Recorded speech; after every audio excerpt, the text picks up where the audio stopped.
Greetings, digital world. Welcome back once again to another episode of Spliced In Later. Can you believe that there's only like 6 or 7 weeks left of this year? What the fuck? I'm pretty sure yesterday was February. Pretty wild times. We are rocketing towards the end of the year, rocketing towards seeing the last couple movies I want to catch before giving you Spliced In Later's top 10 movies of 2023. But until then, unfortunately, we're in that Australia period where movies that are coming out in America, we ain't got yet. Some we're not getting till December, some get delayed till Boxing Day, so my reviews of movies may not be as in line with release as a lot of my listeners out there. Either I'll get to advanced screenings and you won't be able to see them for a few weeks, or I won't be able to see them until they've already been out for a few weeks for other people's. And it may end up being that you'll get quite a bit of Spliced In Later episode content over a couple of weeks while I scramble to pretty much get through all of it before we focus on 2024. Jesus. So that end, we've got a couple of weeks where it's pretty quiet. I can do some of my just normal content that I tend to pull out of my ass. And yes, I know we have talked about the MCU quite a lot recently. But the last time I said that, I didn't end up talking about anything from the MCU for about 4 months. And I feel like the window is closing to at least knock off another notch on our ever ongoing attempt to give you a complete retrospective of the MCU as a whole. So yeah, if you're not a regular listener on the show, if you've followed the breadcrumbs to get here, basically, one of the most common things we do on this movie, TV show, chatty, reviewy thing, and apologies if you can hear my cat going to the litter behind me. Here, they always enjoy taking a dump when I start recording. Thanks, guys. So what do we do for the MCU? Well, we review what comes out concurrently, which has been quite a lot recently. There's been a lot of MCU content. The superhero fatigue is real. It's a problem that even I am suffering with. But we keep up to date with the new movies and the new Disney Plus shows, or we go back to the very beginning from Iron Man in 2008, and we're slowly making our way through the chronological release of MCU products, mainly movies for this older stuff. But here on the show, we also include all the TV shows, anything that was canon and isn't, or is canon in dubious nature, but was created with the intention that it existed in the Marvel Cinematic Universe. We discuss that too. Not thoroughly. It's not like here's what I liked about season 1 or season 2, or here's what I liked about this first half of this particular movie. It's basically just what comes to mind when I talk about it, how I think it has impacted the world, how the world reacted to it, how I react to it, its lasting impact, whether it was good or bad, is it standing the test of time, yada, yada, yada, yada, yada. The goal is that we're going to make a pincer movement, so eventually I bring you the very last thing, and then you can jump right into WandaVision, which was the very first MCU thing I started off with back in 2021 when we started this attempt at the retrospective here. So recently we've reviewed The Marvels as it came out, and I believe we talked about Ant-Man, the original, in 2015 recently. And the reason why we're pushing this one out, aside from just, it's an opportune moment to do it, is a couple of things that are going on in the current chatter of the MCU. One being a reaction. So Marvel or Disney or whoever's in charge at the moment recently released a trailer for Echo, the next Disney Plus TV show based on the character introduced in Hawkeye, the deaf superhero. I'm actually pretty keen to watch that one, especially with all the Kingpin stuff going on in there.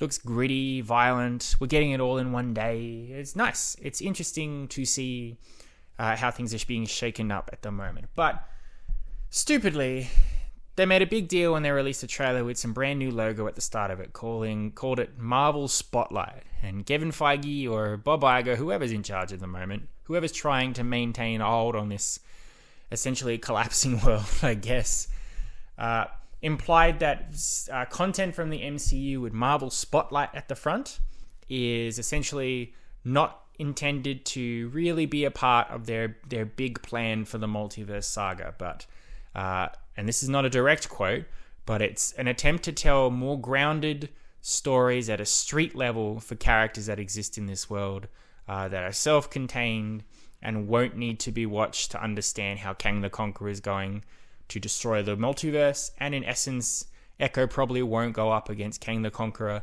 in any major way. It's not worried so much about continuity, it's just about telling good stories. And that's annoying because we already did this. We already had this. It was called the Netflix TV shows. Street level superheroes, gritty, violent, more sexy, whatever you want to call it, that existed in the MCU world as a backdrop, but had no intended chances of going to fight side by side with Thor and Hulk against Thanos. And Disney cancelled them all. Disney acquired all these shows, the rights to it back from Netflix. Netflix, in turn, was not allowed to keep making them or whatever, so they just cancelled their shows. It was a complete mess. And then it was like, oh, none of that's canon, because when we start making our shows with these characters, they're going to be important and relevant and part of the ever-growing continuity. Everything's going to matter. It's all important. And now it's like, but not really, not anymore. Now we're doing what we were doing before, but we're implying that it was all planned. It's annoying. It frustrated me, and I hope other people are pointing this out because it's bonkers. And the other thing, obviously the Marvels is out at the moment. If you see my review for that, well, not seen it, but I guess seen it with your ears, you will know that I enjoyed it. I didn't think it was incredible, but I thought maybe it was the step in the right direction for Marvel content. Some people loved it. Some people despise it. You go online, the people who hate it are the ones who are spending the most time wasting themselves creating videos complaining about it. So I don't know, do whatever you want with your time. But one of the few things I've been seeing that's coming up a lot is the comment about the movie being about female protagonists. It's a team of female superheroes. And I've heard comments that, the people don't want female-led superhero shows or movies or whatever. It's just not appealing or whatever. Or the other one is that Marvel doesn't know how to write strong female superhero characters. It's like, oh, they want to bank on it and make money off of it, but they're not doing it properly, so it's bad or whatever. They've never been able to do it. It's terrible. Keeping in mind that Captain Marvel is one of the highest grossing MCU movies of all time, whatever. So I thought to highlight both of those things, the Marvel spotlight thing and the lack of female-led strong characters in the MCU, I'm going to focus on a TV show that is both of those things, that existed years ago in 2015. It was so good and is now gone because of all this mess. Hopefully, one day it'll come back. This character will come back, but as it stands with the way things are going with the MCU at the moment, leave it be, because it's kind of a perfect show. We're talking about Jessica Jones, a noir detective depressing show that came out in 2015 on Netflix, the same year as the first season of Daredevil. So we have already talked about Daredevil. It stars Kristen Ritter as Jessica Jones, a superpowered private eye who goes through absolute nightmare stuff on this show. And it's a fantastic show. Really, really solid stuff. That first year when Daredevil and Jessica Jones pretty much premiered almost back to back, people were going like, oh my God, this Netflix show content quality is so good. Give us more of it. And then, of course, as with most good things, people ballsed it up. But not necessarily for Jessica Jones. I think for most of its 3-season run, it remained very solid. It knew what the storytelling was about, which was about character development and trauma and struggles, and not about who Jessica Jones is going to punch this week. It remains one of my favorite shows of all time. When I try to do top 100 TV shows, which is literally impossible, Jessica Jones is always one of the very first shows I think of. And considering it comes from a place in the Marvel comics or whatever that I knew nothing about, I did not know anything about Jessica Jones. I thought maybe there'd been a TV show about her. I was wrong. I was back in the day in 2015, I was like, she doesn't even have a superpowered name. She's just Jessica Jones. Boring. Boy, was I wrong. So if you haven't seen Jessica Jones, I'm going to try and not spoil it, because you are in for a treat if you go into this for the first time. And I guarantee you 100% of my regular listeners on here will like it if they watch it. But basically, Jessica Jones exists in the MCU on the street levels of New York, around the Hell's Kitchen area that all of us street level heroes hang out. Jessica Jones, played by Kristen Ritter, she's a very alcoholic, surly, grumpy private eye. She's terrible at human communication. She's grumpy, she's nasty, she's sneaky. She has super strength, but that's not important to this story. I believe it's touched on in little bits about where her super strength might have come from, but her having super strength is irrelevant to what's going on. She uses it to complete jobs. Other people take advantage of her because she's got that gift. She's persecuted because of it, but for the most part, it's not the journey of her to become a superpowered superhero. Absolutely not, by any means.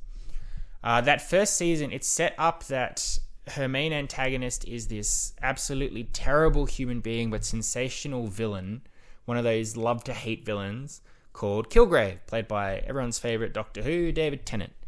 Kilgrave is in the comics called Purple Man. I believe he's got purple skin. In this he doesn't, because it takes more of a realistic approach. He just likes purple suits.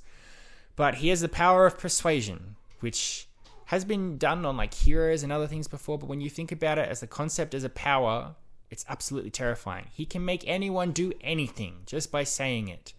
They have no ability to stop him.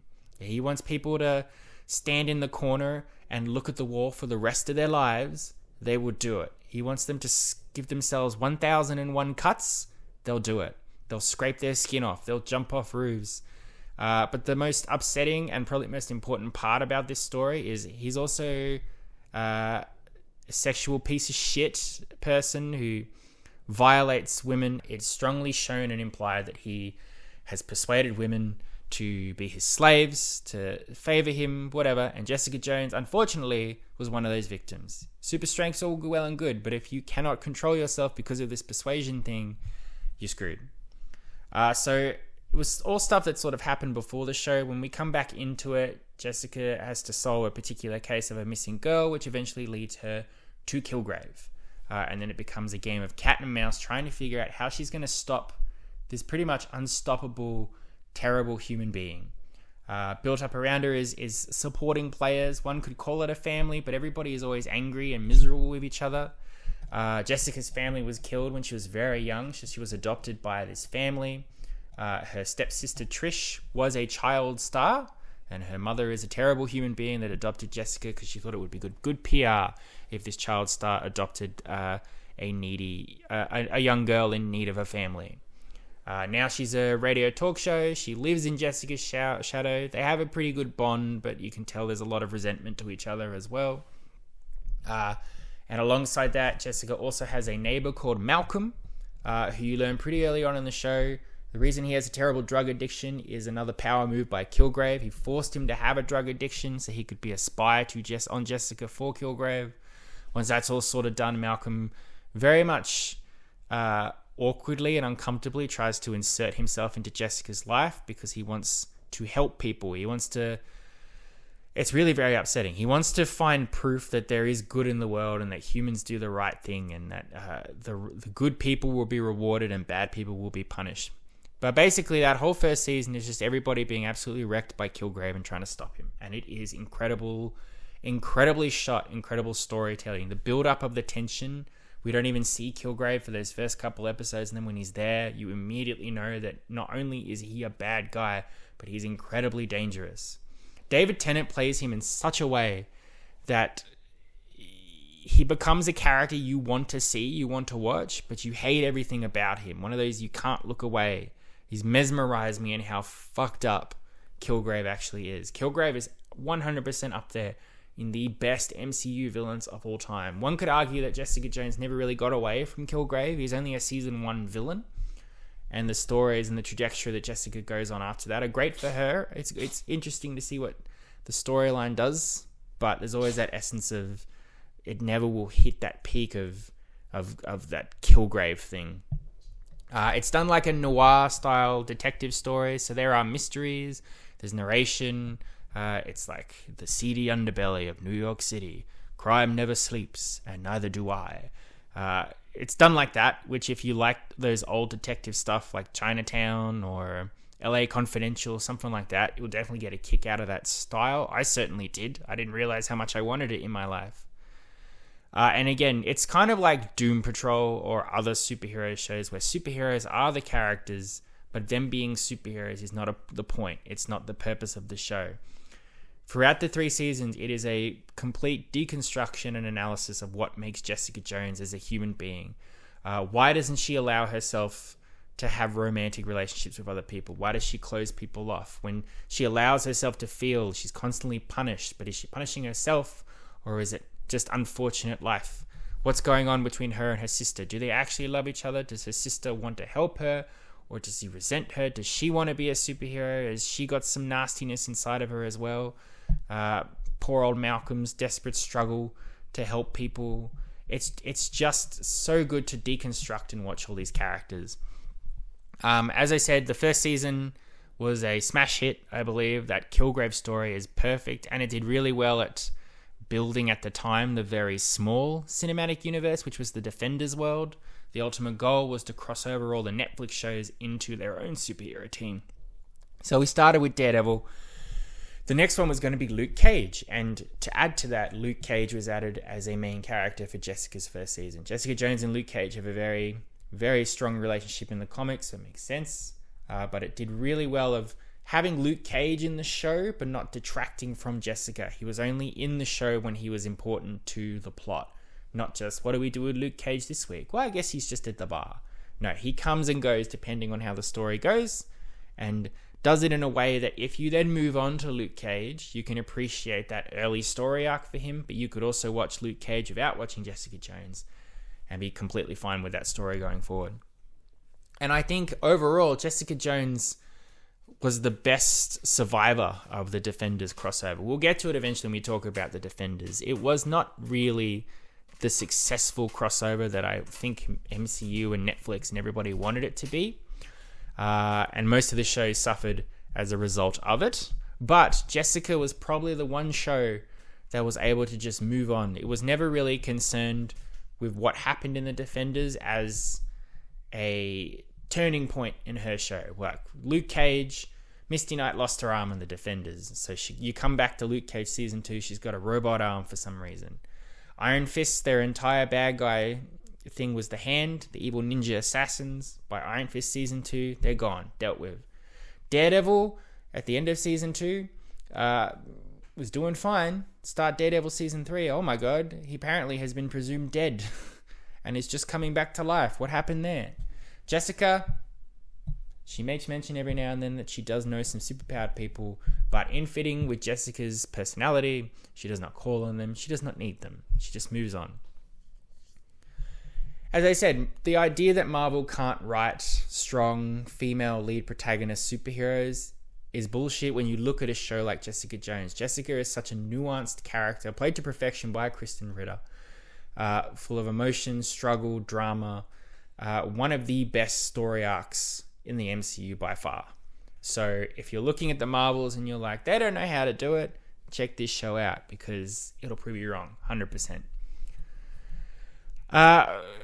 Season 2 and 3, I don't really want to talk too much about them because I don't like them as much as season 1. I don't think there is as much there. It is just continuation. If you're big fans of Jessica, Trish, Malcolm, Jessica's boss, Jerry Hogarth, you get a lot more going through that.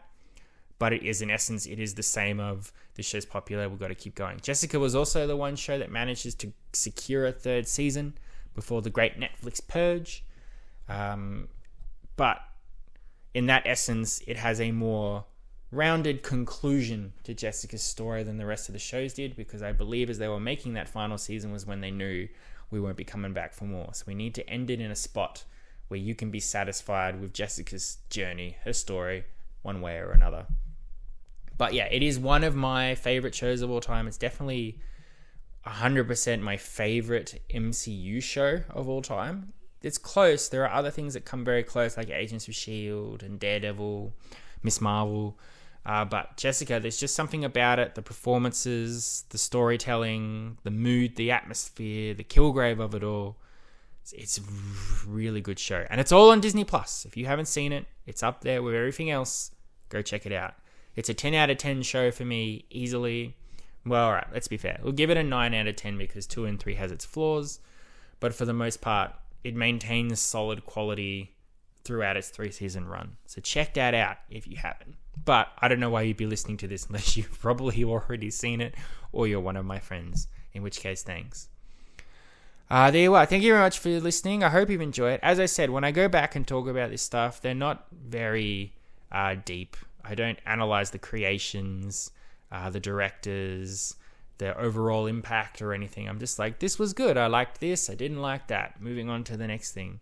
But I hope you get something out of it. At the very least, you might be like, oh, go rewatch Jessica Jones, because yeah, it was pretty good. You'll find that as we go and we talk about certain things from the MCU's past, some things I'll have more to say about, some things I'll have less. The shows are always difficult because there's so much seasons of content, and I don't want to just go, season 1 was good, season 2 was okay.